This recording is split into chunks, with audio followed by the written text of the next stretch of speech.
hate this.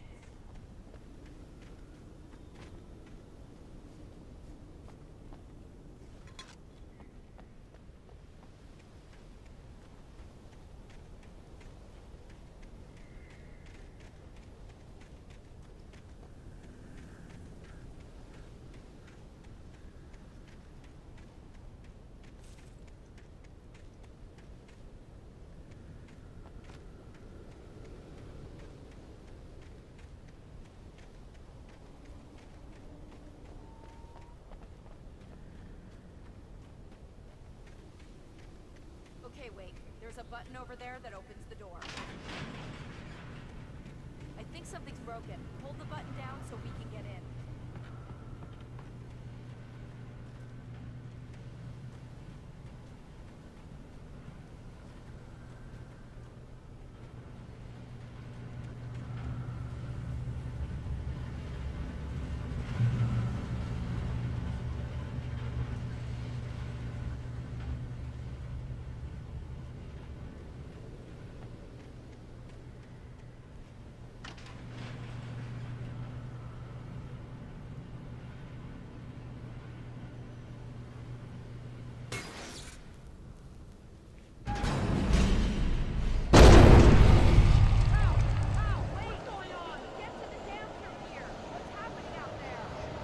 Guys, go ahead and find Weaver.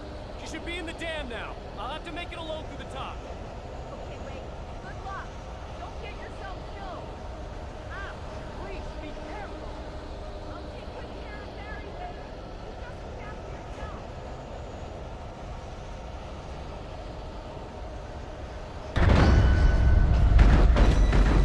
You gotta be kidding me.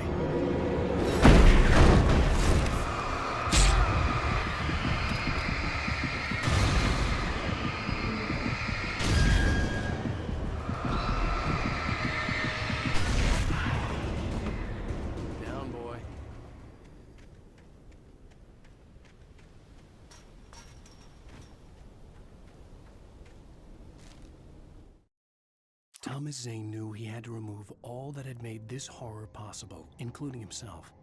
That was the only way to banish the dark presence he had unleashed and now looked at him through the eyes of his dead love. But he also knew that despite his best efforts, it might someday return. So even as he wrote himself and his work out of existence, he added a loophole as insurance, an exception to the rule. Anything of his stored in a shoebox would remain.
I was ridiculously outnumbered. The searchlight could even the odds.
ridiculously outnumbered.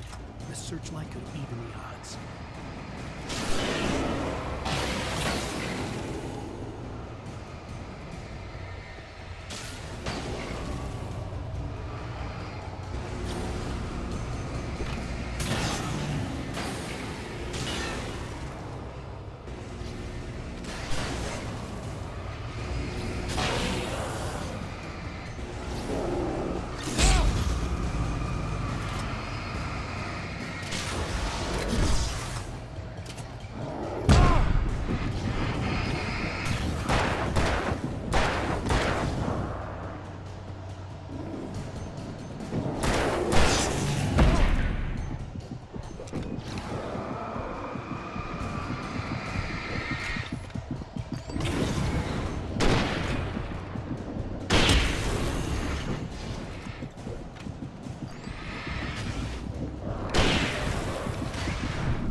We're safe here. I have looked after the well-lit room for many, many years now. There's no shadow in the well-lit room. The hour is fail-safe, and all the bulbs are numbered and changed regularly based on their make and model. Right.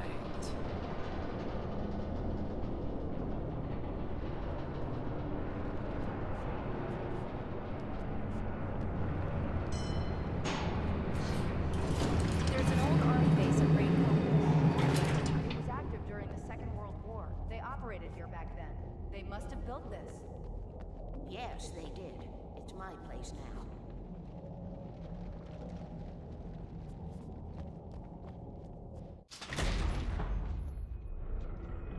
Take it, and I won't need to worry about the room anymore, because 6 and 33 and 118 need changing soon, and I don't want to climb up the ladder to change them because it's very late, and I'm tired. And if you take it, I won't have to do that anymore. The page was autobiographical, a memory from my childhood. But I didn't write this. It was a page written by Thomas Zane. None of them were supposed to exist anymore. Alan, 7 years old, would fight sleep to the bitter end. When he did sleep, he soon woke up, screaming, the nightmares fresh in his mind. One evening, his mother, sitting by his bed, offered him an old light switch. She called it the clicker, and flicking the switch would turn on a magical light that would drive the beast away. To imbue the talisman with all possible power, she added that it had been given to her by Alan's father. Alan never knew him, and anything of his took on mythical proportions in his mind. With the clicker firmly in his hand, Alan finally slept like a baby. Now, almost 30 years later, Alan thought of this as he stood on the rim of Cauldron Lake, the clicker in his hand. He took a deep breath and jumped. My mind swirled. I'd given the clicker to Alice, yet it was here. Zane had written it into existence, in a story I had written. I can get to her now. I can finish this.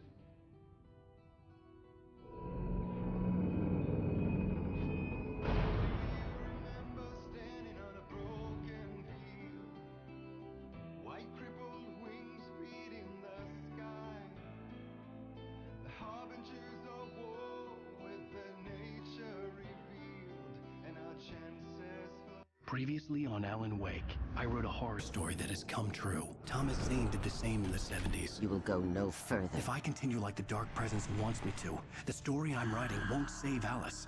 It's a horror story. No one will survive. You knew Zane! Thomas Zane! You're the Lady of the Light in the song! He left something behind to help me. The clicker. Alan thought of this as he stood on the rim of Cauldron Lake, the clicker in his hand. He took a deep breath and jumped. I can get to her now. I can finish this.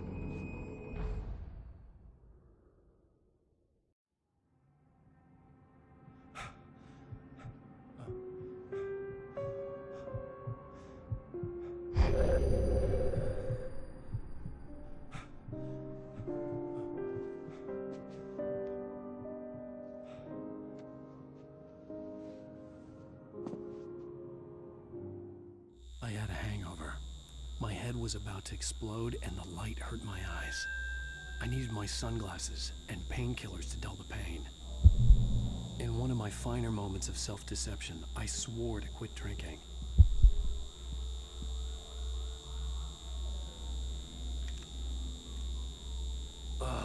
The sunglasses made the world look bearable.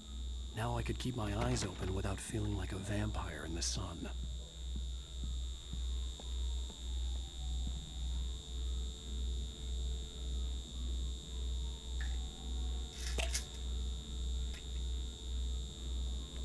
The pills worked fast. The prospect of being awake started to seem bearable again. There was a message waiting for me on the machine.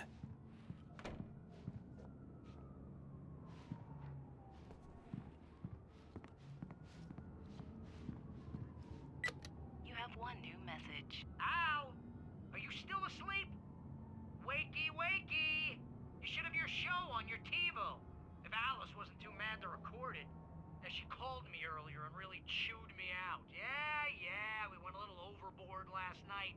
But parties are a part of this business. Al, look, I'm saying this as your friend. She's not doing your career any favors by trying to run your life like that, okay? I'll talk to you later, Al. Watch the show.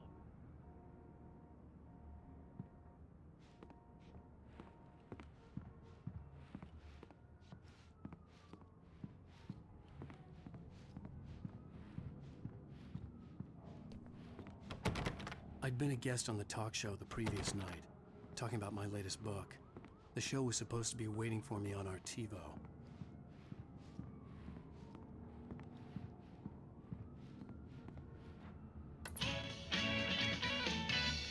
Ladies and gentlemen, welcome back to the Harry Dalek Show. Thank you, everybody. We have a great show tonight. I've been talking with the best-selling author Alan Wake about his new book, The Sudden Stop. Yeah, good read. Go buy it. No, it is a good read. Look, I'm gonna be honest here. Is that wise? No, but I'm gonna do it anyway. I got people who give me the lowdown on books. I'm a busy guy. But this one, I actually read from cover to cover. I mean, I'm a big fan. Wow, thanks. Now, this might be a spoiler for those who haven't read the book yet. Based on the sales figures, the 2 people out there who haven't read the book yet. But this last book is all about the death of the main character, the hard-boiled New York detective, Alex Casey. Now, there's been a lot of outrage about this. Why the hell did you kill Casey? What the hell were you thinking, man? Good riddance. No, seriously though. 7 years and 6 books is a long time. He was a gloomy guy to spend all your working hours with, and it was a good run. But it's time to explore new things. My next book will be a departure from the old for me. You selfish bastard, always thinking of yourself. Well, you've certainly given us a lot of entertainment over the years. And now that you mention it, Casey was a gloomy guy. Never had much luck with his love life with the ladies. Was that autobiographical in any way? Yeah, no kidding. Casey's lady friends tended to die on him. With Casey, it was all about his pain. No, nothing autobiographical about that. I'm a happily married man. My wife is my muse. Well, congratulations. That's great to hear. So, how's the publicity tour been treating you? Good, great. But I gotta say, I'm glad to be back home in New York. Well, you've certainly been on the news a lot lately. Lots of parties and, you got into a fight with some paparazzi. Oh, man. Well, that guy was really in my face. I lost my temper. I know that wasn't cool. You are famous for that temper. Well, I did also write several books. Well, your latest novel is called The Sudden Stop, and it's in bookstores now. Go get it. That means the two of you out there who haven't bought it yet. Ladies and gentlemen, that's all we have for you tonight. I want to thank all our guests for the evening. Alana Wake'a, Sam Lake. Once more, do the face for a Sam. And our musical guests, Poets of the Fall. Thank you. And At least I'd been funny. I told myself I could live with that. You watch the show? I didn't say anything stupid if that's what you want to know. Okay, Grumpy. You want an announcement or something? Are you going to start with me about drinking now? You know what? I should have followed Go her back to advice, sleep, Alan. but suddenly I was angry. What? Now you can't even talk to me? Well, this morning I was angry because you said you'd be home at midnight and you showed up at 7 a.m. and passed out in mid-sentence. Now I'm over it. Are you angry? This goddamn tour. It's gotten out of hand. Oh, honey. It's almost over, right? We can get back to normal. Then you can start writing again. I'm sorry, honey. Alan, you're not thinking straight. Just take a shower and go back to bed, huh? Yeah, you're right, honey. I'm sorry. Once this is over, let's go away together. A vacation. Just you and me. Some peace and quiet.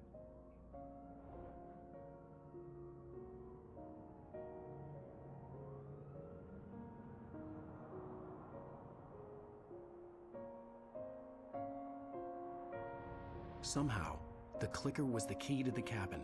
I had to return to Cauldron Lake to save Alice.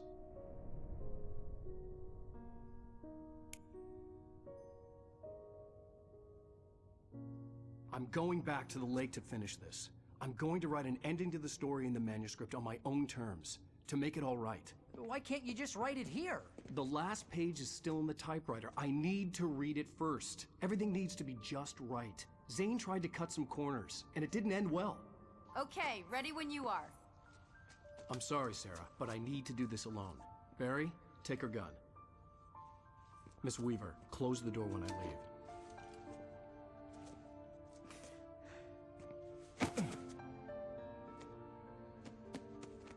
Good luck, Al. See you later.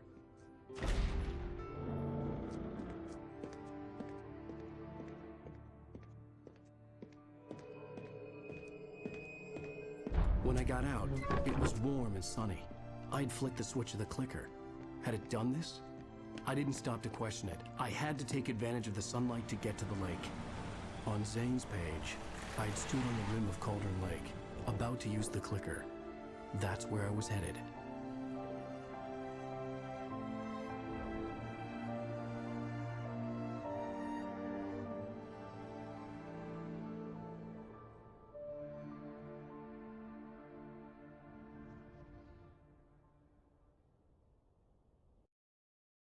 Alone, in daylight, surrounded by the beauty of the Pacific Northwest landscape, it was hard not to let doubt creep in one last time.